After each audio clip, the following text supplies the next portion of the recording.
ప్రకాశం జిల్లా సింగరాయకొండలో విషాదం నెలకొంది. శ్రీ చైతన్య నవోదయ స్కూల్లో 6వ తరగతి విద్యార్థి అనుమానాస్పద రీతిలో మృతి చెందిన ఘటన కలకలం రేపుతోంది. బాలుడి మృతదేహంతో స్కూల్ ముందు బంధువులు ఆందోళన చేపట్టారు.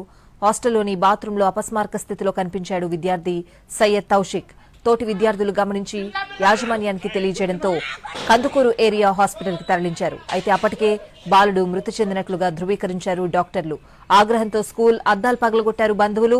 స్కూల్ యాజమాన్యమే విద్యార్థి గొంతు నులిమి చంపేసిందని మండిపడుతున్నారు. ఏమీ తెలియనట్లు బుకాయిస్తున్నారని అన్నారు. గతంలో స్కూల్లోని వార్డెన్ తరచూ తనను కొడుతున్నాడని తల్లిదండ్రులకి ఫిర్యాదు చేశాడని చెప్తున్నారు.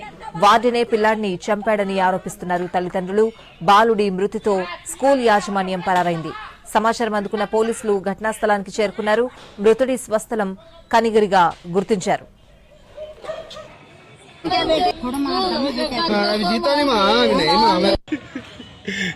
అదిగో నా గొంతు చూడండి అన్న, అది ఒక జూమ్ చేయండి అన్న, అదిగో నొక్కి బాగా కొట్టి నొక్కేసాడు అన్న.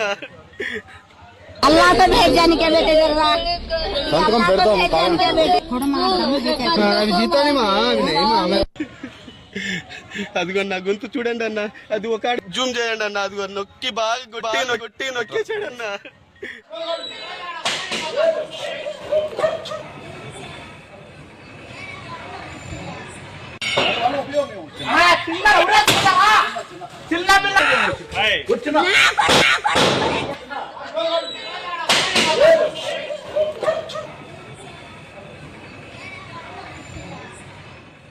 పిల్లడి పేరు సయ్యద్ తౌఫీక్.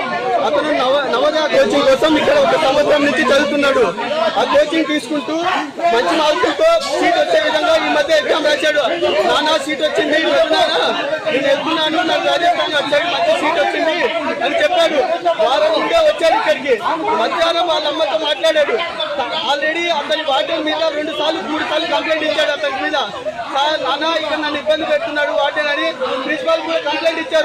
అది పట్టించుకొని గంట ముందు మాట్లాడుతున్నారు, గంట తర్వాత శవమై తేలేరు నా పిల్లని. ఇక్కడంతా గొంతు కలిపేశారు. చిన్న